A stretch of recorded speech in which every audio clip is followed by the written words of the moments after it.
Di ko naman akalain na Narito tayo ngayon upang matunghayan ang talaga namang nag-iinit, nagtitrending at talaga namang napakasikat na latest issue ni Ate Erica sa pagitan ng kanyang pamilya. Sa pagpapatuloy ng ating istorya ay bumalik muli si Kalingap Val Santos Matubang malapit sa bahay nila Ate Erica kung saan kasama pa nga ni Kalingap Val Santos Matubang ang lolo ni Ate Erica na si Lolo Miguel dahil tinignan nila ang bangka na souvenir ni Lola Miguel kay Kalingap Rab na talaga namang pinakainiingatan niya. Kaya naman natuwa rin si Kalingap Val kay Lolo Miguel. Team Kalingap. Yan. Di pwedeng gawing e-lovers yan. Babawiin o Jun A. Baka naman yung bangka babawiin mo, hindi pwede yan. Hindi pwedeng bigay-bawi. Kung nakuha mo yung kalahating milyon noon, ito hindi mo pwede mababawi ito. Kay tatay ito ay, ano tayo no? Po. Yan ay souvenir ko kay Rab yan. Souvenir ito kay Kalingap. Alaala ko yan doon kay Rab. Alaala. So yan. Tay, anong problema? Tay, anong problema nito? Walang problema? Makina po. Palitan po yan po niya. Makina? Yung karburador eh. Palit-palit kong karburador, hindi nagana. So, ibig sabihin, buong makina ang papalitan. Hindi po. So, ito po, anong size nito tayo? Makina tayo? Kasi yung hundang yung Anong laki tayo? City media. Ha? City media. 7.5 na hundang makina? Yung pong makina naroon sa bahay, tiyanggal ko. Tinanong nga ni Kalingap Val kung ano daw ba ang kulang o kung ano ang nasira sa bangka ni Lola Miguel na bigay sa kanya ng Kalingap. Sabi naman ni Lola Miguel na ang sira dito ay ang makina ng bangka. Sabi naman ni Kalingap Val ay hindi naman daw talaga maiwasan na masira ang makina sapagkat ang tao nga ay napapagod at nasisira. Ang mga gamit pa kaya o ang bangka pa kaya ni Lola Miguel? Siyempre, may mga limitasyon daw ito. Sabi din ni Kalingap Val na ang mga bigay daw ng Kalingap ay hindi pwedeng bawiin. Talaga magkakademandahan daw talaga sila sa mga tao na gustong bumawi ng mga pinapamigay ng Kalingap. Dahil ang tulong nila ay taos puso at walang bawian kahit ano ang mangyari. At napakagandang lugar dito mga kaibigan. Napakalamig na simoy ng hangin at mahangin dito. So ito na yung bangka po. Ito na po, may problema lang sa makina. Bakit na nagka-problema sa makina tayo? Nasira po yung yung karburador. Binibirado. Nasira yung? Karburador po. Karburador? Pinalitan ko, yung pa din. Okay. So okay lang po yan kasi makina yan eh.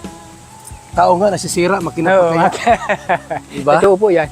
So ito na po ang yung mga nagtatanong po, ito yung bangka ni tatay. Pagawa ng Team Kalingap. Walang pwedeng kumuha nito. Magkakademandahan tayo pag may bumawi nito. Ang bigay po yan. Parang regalo sa birthday. Binigay, babawiin nyo. Paano kung pagkain niya binigay ice cream? Tunaw na, babawiin ninyo. Hindi pwede po. Walang bigay-bawi sa Kalingap. Ito po ay yan. Kita niyo po yung bangka na yan. Yan na po yan. Yan o, may... Tinanong din ni Kalingap Val kung sino daw ba ang kasama ni Lolo Miguel sa pangingisda. Sabi naman ni Lolo Miguel na ang kasama niya daw palagi ay ang kanyang panganay na anak. Sinasamahan nga siya nito ng mga isda nang sa ganon ay patuloy na mamuhay ng maayos ang kanilang pamumuhay doon at magastusan ang mga pera at pangangailangan na gastusin nila sa bahay. Sinabi na nga din ni Kalingap Val na sure na daw na papalitan daw ng Kalingap, lalo na ni Kalingap Val, ang makina daw ng barko ni Lola Miguel nang sa ganon ay mas maayos na din at makabalik na rin sa pangingisda at sa kanyang tunay na hanap buhay si Lolo Miguel ng maayos at komportable. Pag may bumawi nito, ang bigay po yan. Parang regalo sa birthday. binigay, babawiin nyo. Paano kung pagkain yung binigay, ice cream, tunaw na, babawiin ninyo? Hindi pwede po, walang bigay-bawi sa Kalingap. Ito po ay, yan. Kita niyo po yung bangka na yan? Yan na po yan. Ayan, Yan baga po. o, may Team Kalingap. Team Kalingap. Yung makina po, ang ipapaayos po natin para bagong-bago. Diyan ka tayo nanguhuli ng isda. So, unahan pa po yan. Unahan pa niyang bundok Ikaw niya. lang mag-isa. Yung panganay kong lalaki. Okay. So, yan po ha. Ito na yung bangka po. Ang nakalagay, Team Kalingap. Kalingap. Tatay po ang nagmamanage niyan. At siyempre nagkataon lang po na nagka-problema sa makina. Pero aandar po yan mga Kalingap. Ayun po. Aandar rin po natin yan. Makina lang ang wala niyan. Walang problema yan, tay. Punta tayo. Tayo babalik doon muli.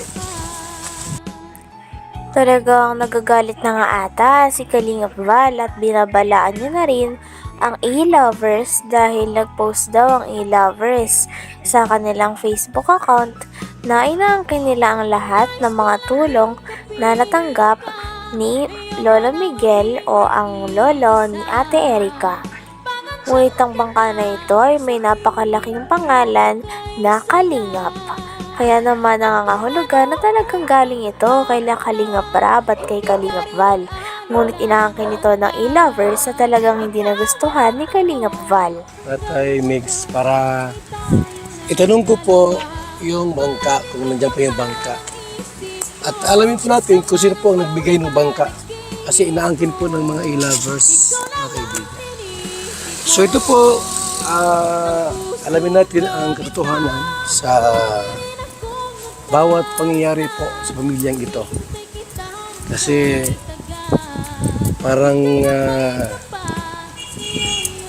ang nangyari po mga Kalingap, lahat na po ay inaangkin ng e-lovers. Walang masama doon kung talaga sila itumulong.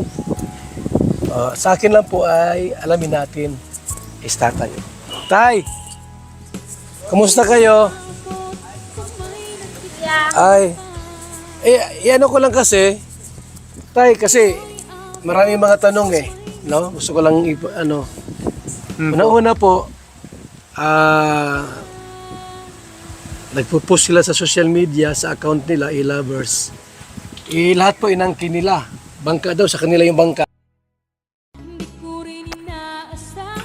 Ayon pa kay Kalingap Val Santos Matubang ay wala daw pwedeng maangkin ng mga gamit o sponsor na pinapamigay ng buong Kalingap. Ito ay sapagkat ang kanilang mga pinapamigay at itinutulong ay galing sa kanilang taus-puso na pagtulong na rin ng mga sponsor nila. Kaya bawal daw itong angkinin ng kung sino man dahil ito daw ay hindi nila binabawi dahil gusto nilang makatulong sa ikabubuti at sa ikakadali ng mga tao ng mga deserving naman talagang tulungan dahil mababait at nakakaranas sila ng hirap sa buhay. Grabe at napakagaling talagang tumulong ng Kalingap dahil ang mga tulong nila ay hindi scripted at totoong hindi binabawi. Wala pa ko alam dyan. Pero ang pagkaalam ko dyan, talagang kay Jun yan. Tira daw. Ganyan. Ngayon, ipaalam ko rin po sa kanila, ha? Mga e-lovers, sa lahat po, na binablog ko sila, naka-off po yung monetization. Kaya ko yung mga isipin nyo, factor ako sa views. Hindi po. Sanay ako sa walang views o may views o wala. Ang aming paglingap ay tuloy-tuloy kasi may mga sponsor naman tayo, tumutulong. Sa ating programa po, isipin mo tayo ang pabahay ng Team Kalingap, umabot tayo ng 223 housing project. Yan po ay mula sa mga sponsor natin, kita ko sa BSC Kalingap Kape, kasi maraming model po ng po natin, yung ating organic coffee. So yung kita ko dyan, pinatutulong ko sa ating pabahay. Kaya yung ating po mga vlogs dito, naka-off ang comment, naka-off yung monetization, wala kayong masabi.